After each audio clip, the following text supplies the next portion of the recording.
미국이 반도체 시장에서 중국을 압박하고 있는 가운데 한국산 전기차 차별 논란에 대해 당장은 한숨 돌릴 수 있게 됐습니다. 한국에는 위기일까요? 기회일까요?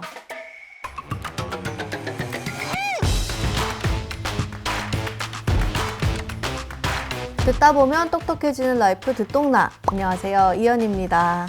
얼마 전에 미국 정부가 아주 강력한 탄소 배출 규제안을 발표를 했습니다. 이게 기후변화 대응 차원의 뉴스라고 볼 수도 있는데 환경 뉴스기도 하지만 사실 요 내막을 뜯어서 보면 경제 뉴스라서 이코노미에 들고 와봤거든요. 이게 무슨 내용이었냐면 2027년부터 2032년까지 6년에 걸쳐서 자동차 이산화탄소라든지 미세먼지라든지 이런 것들 배출 허용량을 줄여나가겠다라는 정책인데 이게 목표가 상당히 높아요. 이산화탄소 배출 허용량만 봐도 이 규제안 적용 직전, 그러니까 2026년이랑 비교를 해보면 2032년까지 56%나 줄여야 할 정도로 굉장히 높은 목표를 설정해놨거든요. 그래서 EPA 예상으로는 이 기준을 도입을 하면 10년 뒤인 2032년까지 미국에서 팔리는 새 차 3대 중에 2대, 67%가 전기차가 될 거라는 전망이에요. 근데 지난해 기준으로 현대차가 미국 시장에서 판매한 차가 147만 대인데 이 중에 전기차가 6만 대밖에 안 되거든요. 그리고 현대차가 2030년까지 우리가 미국에서 전기차 이만큼 팔 거야 라고 세워둔 목표 판매 비율이 58%예요. 근데 미국에서 이번에 낸 탄소 배출 규제안은 목표치가 사실상 더 높은 거죠. 이걸 67%까지 32년까지 연끌을 해야 되는 상황인데 이게 사실 현대차에만 어려운 목표치인 게 아니라 미국 시장 자체로 봐도 지금 미국 신차 중에 전기차 비중이 6%도 안 된단 말이죠. 그러니까 미국 기업도 힘든 목표치고 사실상 이게 달성이 할 수 있는 숫자인가? 라는 이야기가 나올 정도인데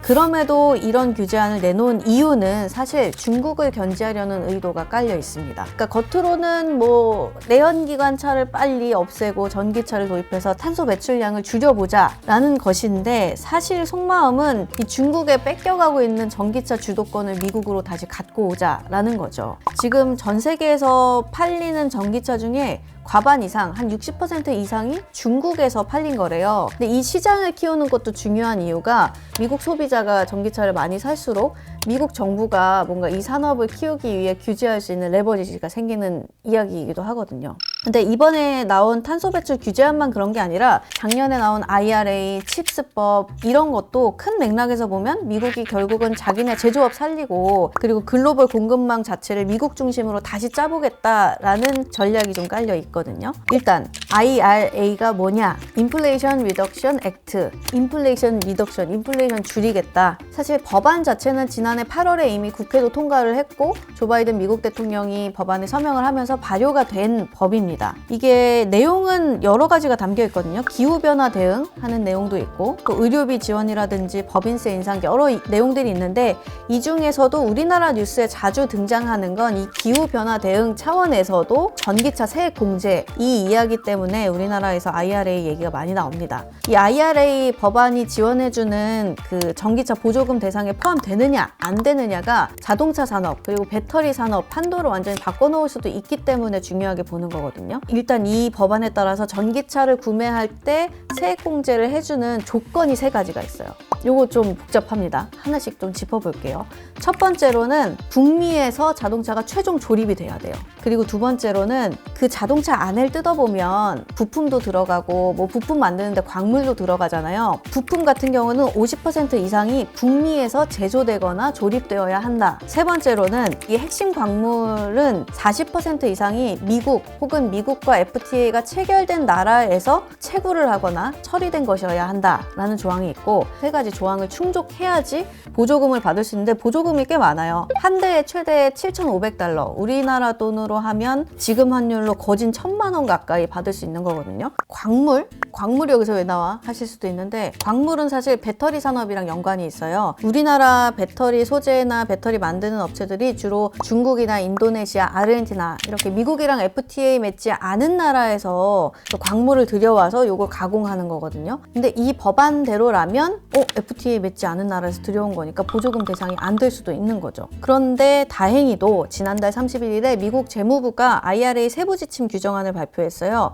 핵심 광물 같은 경우에는 추출 혹은 가공 중에 한 과정에서만 50% 이상의 부가가치를 미국 혹은 내용은 미국과 FTA 체결한 나라에서 나오면 세액공제 요건 충족하는 것으로 본다라고 발표가 나왔어요. 쉽게 이야기하면 미국이랑 FTA 맺은 우리나라에서 가공했으니까 요거는 충족한 것으로 본다라고 해석할 수 있는 여지가 생긴 거죠. 요거는 조금 한국 업체들이 그동안 그거 너무한 거 아니에요 하면서 좀 요구했던 것들이 반영된 게 아닌가라는 이야기가 나와요. 이런 것들이 또 한국 기업의 호재이기 때문에 에코프로, 에코프로비엠 이런 주가들이 아주 또 고공행진을 4월 초에 보이기도 했습니다. 여러분 에코프로 정도는 알고 계시겠죠? 주변에서 한 번쯤 들어보셨을 텐데 주당 82만 원까지 날아갔다가 지금 촬영할 땐 60만 원까지 내려와 있는데 이 에코프로 삼형제라고 부르는 종목들이 1분기에 정말 뭐 최대 화제 종목이었거든요. 국내 증시에서는. 일단 에코프로는 2차 전지 핵심 소재 만드는 회사고 자회사인 에코프로비엠은 양극재라고 하는 이것도 배터리 소재입니다. 에코프로는 올해 들어서 한 600%까지도 주가가 올랐었고 에코프로비엠도 200% 이상 올랐고 근데 이 그룹들 주가가 뭐 복합적이에요. 약간 가즈화도 있었던 것 같고 여러 가지가 복합적이지만 일단 시작점은 방금 이야기했던 IRA, 미국의 인플레이션 감축법이었습니다. 왜 그러냐 하면 IRA라는 것 자체가 아까 말씀드렸잖아요. 중국 중심으로 짜여져 있는 공급망을 미국 중심으로 가져오려고 하는 거라고.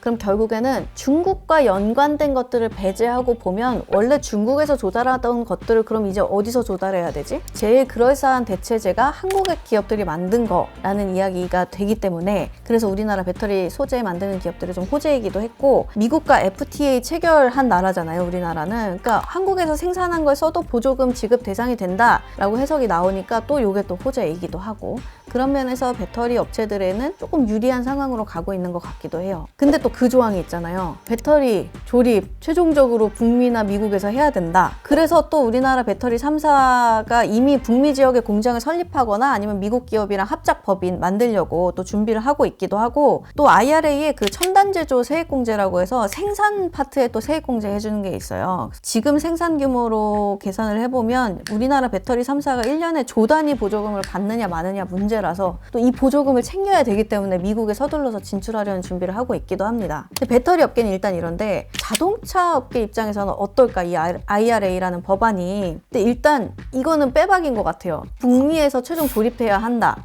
라는 조항이 있기 때문에 더 이상 한국에서 울산에서 조립한 차 파는 걸로는 보조금 대상이 되지가 않는 거죠. 그래서 지금 뭐 현대차도 그렇고 기아차도 그렇고 현지에 이미 공장이 있기도 하지만 공장 시설을 더 늘려갈 방침이고 요걸 좀 서두르고 있습니다. 일단 IRA 끝. 근데 이 배터리 자동차 업체들 뿐만이 아니라 우리나라 그 수출 양대 산맥을 이끌고 있는 반도체 이쪽 산업계도 지금 미국 법 때문에 고민이 깊습니다. 왜냐하면 법이 또 하나 있어요. 반도체 및 과학법, 이른바 칩스법이라고 많이 부르는 법이 있어요. 이거는 쉽게 말하면 미국의 새로운 반도체 설비 공장 짓는 기업에 수백억 달러의 인센티브를 제공하겠다라는 법안인데 미국 내 반도체 공장에 투자를 하면 세액공제 25% 해주고 그리고 반도체 시설 짓거나 연구개발하는데 미국 정부가 527억 달러, 우리 돈으로 하면 68조 원 돈을 때려 붓겠다는 정책인 거거든요. 이렇게 해서 미국은 지금 한국이나 대만이나 중국이나 반도체 생산 많이 하는 곳들 여기랑 생산 비용 격차를 좀 줄이겠다. 그렇게 해서 미국에서 생산하는 비율을 늘려나가겠다라는 목표를 갖고 만들어진 법안이고요. 이런 법안을 왜 미국이 도입을 했느냐? 노트북도 내가 돈을 냈는데 안 와. 자동차도 내가 사겠다는데 안 와. 그게 다 칩이 없어서 반도체가 없어서 벌어진 일들이었잖아요. 이때 미국이 생각을 한 거죠.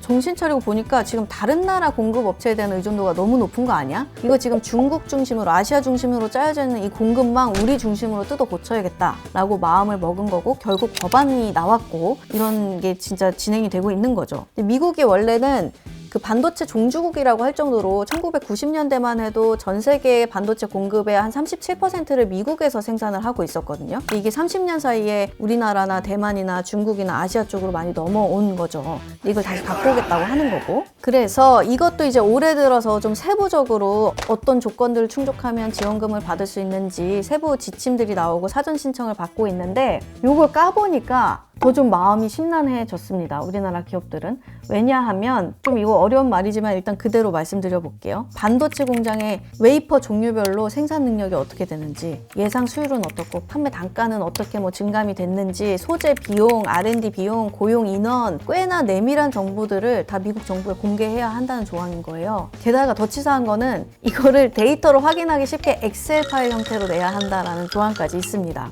그러니까 이걸 들어보면 기업들 입장에서는 아니 그거 너무한 거 아니요 이런 마음이 들잖아요. 그리고 실제로 TSMC는 회장이 사실상 받아들일 수 없는 조건이 일부 있다라고 말하기도 하고 기업들 불만이 좀 있습니다. 그리고 또 그것도 있어요. 일정 기준 이상 수익을 냈다라고 하면 그 초과 수익을 미국 정부랑 공유해야 한다라는 조항도 있고 경우에 따라서는 반도체 생산 시설을 공개해야 한다라는 것도 있는데 그걸 당장 까고 시작하지는 않겠지만 우리 기업들 입장에서 이건 사실 영업 비밀인데 이런 것들까지 공개하면서 보조금을 받아야 하나?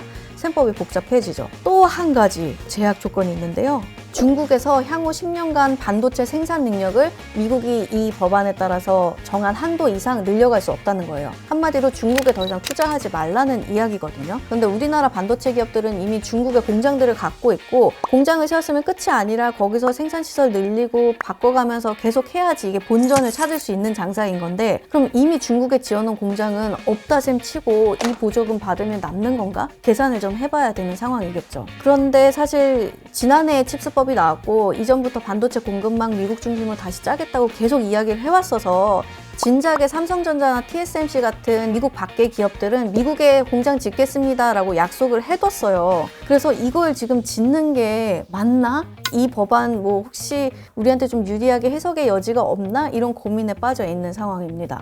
그리고 하나 덧붙여서 말씀드리자면 이 방송이 나갈 4월 마지막 주에 윤석열 대통령이 미국 방문 예정되어 있는데요. 이때 4대 그룹 총수들도 같이 그 사절단으로 갈 것 같다는 이야기가 나오더라고요. 근데 미국의 대통령이 방문할 때 그룹 총수들이 동행을 하고 이런 것들은 왕왕 있는 일이기는 한데 이번에는 좀 특히 의미 있는 사절단인 게 지금 윤석열 대통령이 최근에 외교안보 분야 악재가 잇따라서 이번 미국 순방에서 뭔가 성과를 내야 한다라는 이야기가 여러 기사에 담겨 있거든요. 근데 여기서 말하는 성과가 뭐냐라고 하면 사실상 성과를 낼 수 있는 건 경제적 성과일 거다. 그럼 경제적 성과는 뭐냐라고 하면 이 IRA나 칩스법 같은 것들 가급적이면 우리나라 기업들이 손에 덜 보게 조금이라도 유리하게 조금 수정하거나 혹은 뭔가 해석의 여지를 제한을 한다거나 그래서 의미 있는 대답을 들어오는 것이라고 볼 수 있겠죠.